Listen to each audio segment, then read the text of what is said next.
కురియుగాక అని ఒక ముస్లిం అనగానే మరో ముస్లిం వాలేకుం సలాం అంటారు. అంటే ఆ దైవశాంతియే నీపై కూడా కురియుగాక అని ఈ పదాలకు అర్థం. ఈ సలాం అనేటువంటి పదం నుంచే ఇస్లాం అనేటువంటి పదం రావడం జరిగింది. మహాశైలారా, సమయాభావం వల్ల నేను కూడా కొన్ని ముఖ్యమైనటువంటి విషయాలను మీ ముందు ఉంచే ప్రయత్నం చేస్తాను.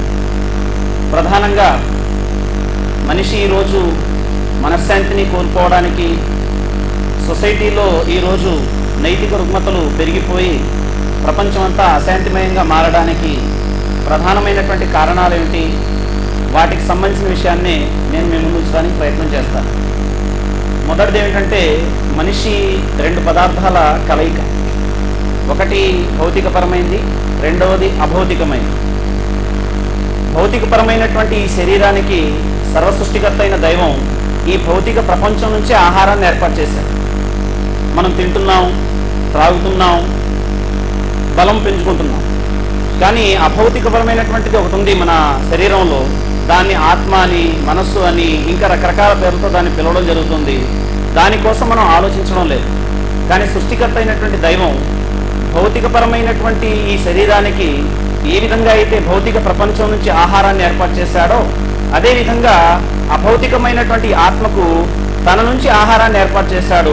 దాన్ని మనిషి విస్మరించిన కారణంగానే ఈ రోజు అతను మనశ్శాంతిని కోల్పోతున్నాడు.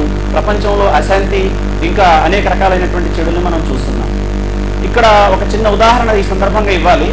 మనం హిమాలయ పర్వతాల నుంచి ఒక మొక్క తెచ్చామనుకోండి, దాన్ని ఇక్కడ మనం పెంచాలనుకుంటున్నాం. ఏం చేయాలి? హిమాలయ పర్వతాల్లో ఉన్నటువంటి వాతావరణాన్ని అక్కడ సృజించాలి. అప్పుడే ఆ మొక్క మొలిచి అది వికసించేటువంటి అవకాశం ఉంటుంది, పుష్పించే అవకాశం ఉంటుంది. అదేవిధంగా ఈ భౌతికపరమైనటువంటి శరీరానికి ఈ భౌతికపరమైన ఆహారం, వాతావరణం సరిపోతుంది. కానీ అభౌతికమైనటువంటి ఆత్మకు అది ఎక్కడి నుంచి వచ్చిందో అలాంటి వాతావరణాన్ని దానికి చేకూర్చాలి. దానికి అక్కడి నుంచి వచ్చేటువంటి బోధనల యొక్క వెలుగులో దాన్ని తీర్చిదిద్దాలి. అప్పుడు ఈ అభౌతికపరమైనటువంటి ఈ ఆత్మ కూడా మనిషిని సక్రమంగా ఉంచడానికి దోహదపడుతుంది. మరి ఈ అభౌతికపరమైనటువంటి ఈ ఆత్మకు దేవుడు ఏర్పాటు చేసినటువంటి ఆహారం గురించి మరి ఇస్లాం ఏమంటుందంటే, మానవాళికి దైవం మొట్టమొదటి మానవుడైనటువంటి ఆదం నుంచి కూడా అజ్ఞానిగా దేవుడు మానవుల్ని పుట్టించలేదు, జ్ఞానిగానే దేవుడు మానవాళిని పుట్టించాడు. అయితే మనిషి మార్గభ్రష్టత్వానికి గురి కాకుండా తాను దైవ మార్గదర్శకత్వాన్ని మానవాళికి అందజేశాడు అని ప్రస్తావించడం జరుగుతుంది. అందుగురించి సుమారు ప్రపంచంలో 1,24,000 మంది ప్రవక్తలు ఉద్భవించారని, ఈ ప్రవక్తలందరూ కూడా మనిషిని అతని ఆత్మను సంస్కరించడానికి కృషి చేశారని, మనిషి నరకానికి పోకుండా అతను సన్మార్గంలో ఉంటూ స్వర్గానికి అర్హత చేకూర్చే విధంగా వాళ్ళు తీర్చిదిద్దారని చాలా స్పష్టంగా చెప్తోంది. అంటే ఈ శాస్త్రాలు ఏవైతే ఉన్నాయో, ఈ శాస్త్రాలు మనిషి యొక్క మనస్సును సంస్కరించి మనిషిని మనీషిగా మార్చి మనిషిని మహనీయునిగా మార్చడానికి ప్రయత్నం చేస్తాయి.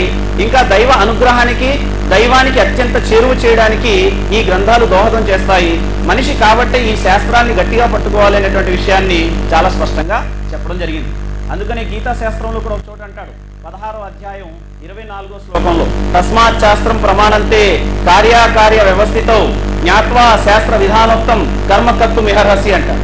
కావున అర్జున, నీవు చేయదగినదియు చేయరానిదియు నిర్ణయించినప్పుడు శాస్త్రము నీకు ప్రమాణమే ఉండవలెను. ఇక నుంచి నీవు శాస్త్రమును అనుసరించే నడుచుకొన తగును అంటాడు. ఈరోజు మనం ఏం చేసామంటే శాస్త్రాన్ని వదిలేసాం. మన మనస్సుని, లేక మెజారిటీ పీపుల్స్ని, లేక ధనవంతుల్ని మనం ఆదర్శంగా తీసుకుంటున్నాం తప్పించి శాస్త్రాన్ని ఆదర్శంగా తీసుకోవడం వదిలేసాం.